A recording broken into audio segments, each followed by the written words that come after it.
Hello दोस्तों, आप सभी का धारण क्लासेस में स्वागत है। इस क्लास में हम छत्तीसगढ़ पटवारी 2022 के एग्जाम के लिए कंप्यूटर पढ़ने वाले हैं और यह कंप्यूटर का पार्ट 1 रहेगा। यहाँ पर हम जितने भी प्रश्न देखेंगे यह सभी प्रश्न छत्तीसगढ़ पटवारी 2022 के एग्जाम के लिए बहुत ही महत्वपूर्ण है। अब हम इस क्लास को स्टार्ट करते हैं। हमारा पहला प्रश्न है, पास्कल ईडिंग मशीन बनाने वाले ब्लेज पास्कल किस देश के निवासी थे। प्रश्न कह रहा है कि पास्कल ईडिंग मशीन बनाने वाले ब्लेज पास्कल किस देश के निवासी थे। तो इस प्रश्न का राइट आंसर होगा फ्रांस।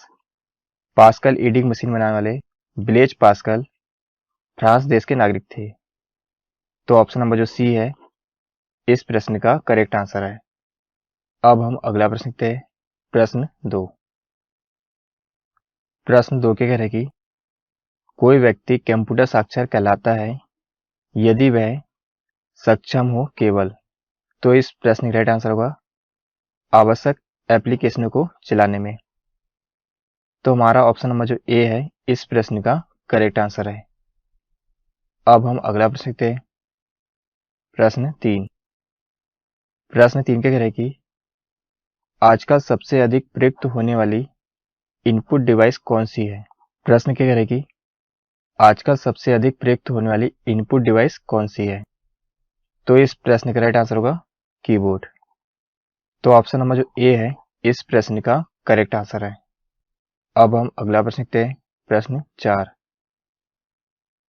प्रश्न 4 के कह रहे हैं कि कंप्यूटर प्रणाली में निम्न में से क्या इनपुट डिवाइस का उदाहरण नहीं है। तो इस प्रश्न का राइट आंसर होगा प्रिंटर। जो प्रिंटर है यह इनपुट डिवाइस नहीं है। यहाँ पर माउस, कीबोर्ड, स्कैनर ये तीनों ही क्या तो इनपुट डिवाइस है और जो प्रिंटर है यह आउटपुट डिवाइस है।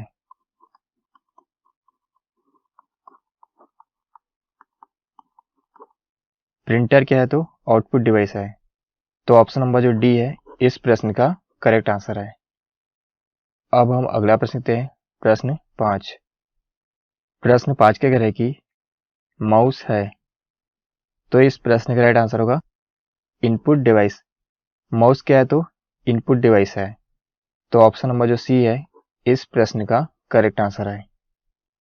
अब हम अगला प्रश्न देखते हैं, प्रश्न 6।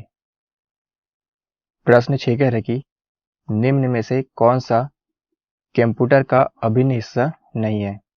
हमें यहाँ पर बताना है कि निम्न में से कौन सा कंप्यूटर का अभिन्न हिस्सा नहीं है।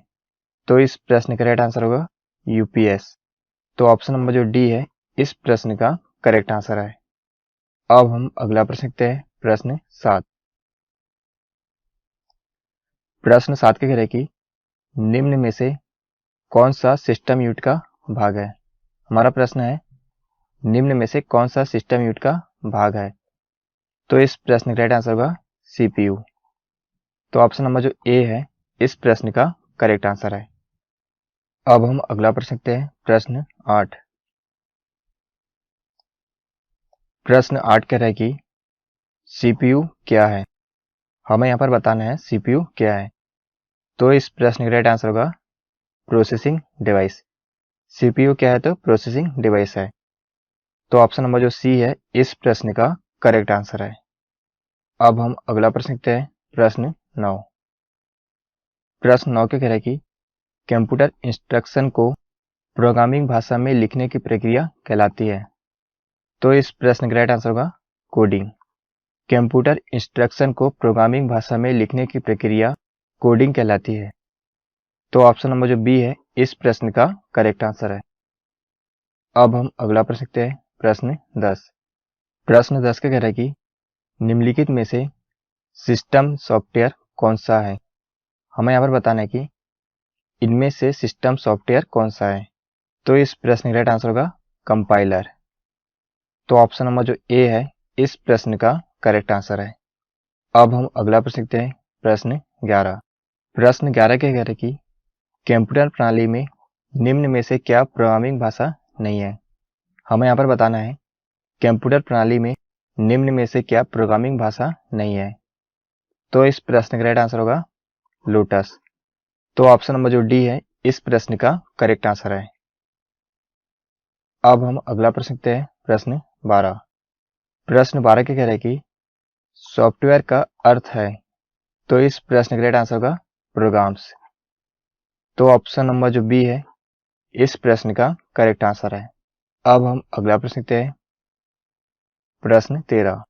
प्रश्न 13 क्या कह रहा है कि ऑपरेटिंग सिस्टम खालिस्तान सॉफ्टवेयर का सबसे सामान्य प्रकार है, तो इस प्रश्न का राइट आंसर होगा system. Operating system system software का सबसे सामान्य प्रकार है। तो ऑप्शन नंबर जो ए है इस प्रश्न का करेक्ट आंसर है। अब हम अगला प्रश्न देखते हैं, प्रश्न 14।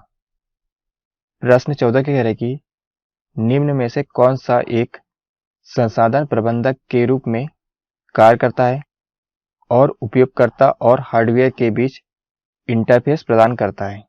तो इस प्रश्न का राइट आंसर होगा ऑपरेटिंग सिस्टम। जो ऑपरेटिंग सिस्टम है यह एक संसाधन प्रबंधक के रूप में कार्य करता है और उपयोगकर्ता और हार्डवेयर के बीच इंटरफेस प्रदान करता है। तो ऑप्शन नंबर जो ए है इस प्रश्न का करेक्ट आंसर है। अब हम अगला प्रश्न देखते हैं, प्रश्न 15। प्रश्न 15 कह रहा है कि वर्ल्ड वाइड वेब के आविष्कार कौन है। हमें यहाँ पर बताना है वर्ल्ड वाइड वेब के आविष्कार कौन है। तो इस प्रश्न का राइट आंसर होगा टिम बर्नर्स-ली। तो वर्ल्ड वाइड वेब के आविष्कार टिम बर्नर्स-ली हैं। तो ऑप्शन नंबर जो डी है इस प्रश्न का करेक्ट आंसर है। अब हम अगला प्रश्न देखते हैं, प्रश्न 16। प्रश्न 16 कह रहा है कि डक डक गो है एक, तो इस प्रश्न का राइट आंसर होगा सर्च इंजन। डक डक गो एक सर्च इंजन है। तो ऑप्शन नंबर जो ए है इस प्रश्न का करेक्ट आंसर है। अब हम अगला प्रश्न देखते हैं, प्रश्न 17। प्रश्न 17 कह रहा है कि निम्न में से कौन सा सर्च इंजन नहीं है। हमें यहाँ पर बताना है कि इनमें से कौन सा सर्च इंजन नहीं है। तो इस प्रश्न का राइट आंसर होगा क्रोम। तो ऑप्शन नंबर जो डी है इस प्रश्न का करेक्ट आंसर है। अब हम अगला प्रश्न देखते हैं, प्रश्न 18। प्रश्न 18 क्या कह रहा है कि प्रयोगशाला समीर की स्थापना किस वर्ष हुई थी। हमें यहाँ पर बताना है प्रयोगशाला समीर की स्थापना किस वर्ष हुई थी। तो इस प्रश्न का राइट आंसर होगा 1984 में। प्रयोगशाला समीर की स्थापना 1984 में हुई थी। तो ऑप्शन नंबर जो डी है इस प्रश्न का करेक्ट आंसर है। अब हम अगला प्रश्न देखते हैं, प्रश्न 19।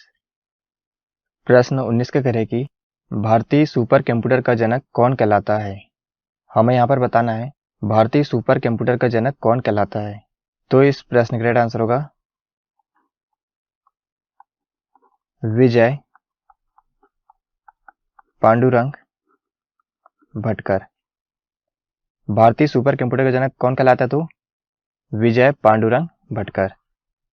तो यहाँ पर जो ऑप्शन नंबर जो सी है इस प्रश्न का करेक्ट आंसर है। अब हम अगला प्रश्न देखते हैं, प्रश्न 20। प्रश्न 20 कह रहा है कि वेबसाइट खोलने के बाद वेब ब्राउज़र द्वारा प्रदर्शित पहले पृष्ठ को क्या कहा जाता है। प्रश्न कह रहा है कि वेबसाइट खोलने के बाद वेब ब्राउज़र द्वारा प्रदर्शित पहले पृष्ठ को क्या कहा जाता है। तो इस प्रश्न का राइट आंसर होगा होम पेज। तो ऑप्शन नंबर जो सी है इस प्रश्न का करेक्ट आंसर है। तो यहाँ पर हमने कंप्यूटर से संबंधित इंपॉर्टेंट 20 प्रश्न देखे। यह सभी प्रश्न छत्तीसगढ़ पटवारी 2022 के एग्जाम के लिए बहुत ही महत्वपूर्ण है। यदि यह क्लास आपको पसंद आए तो इस चैनल को सब्सक्राइब करें।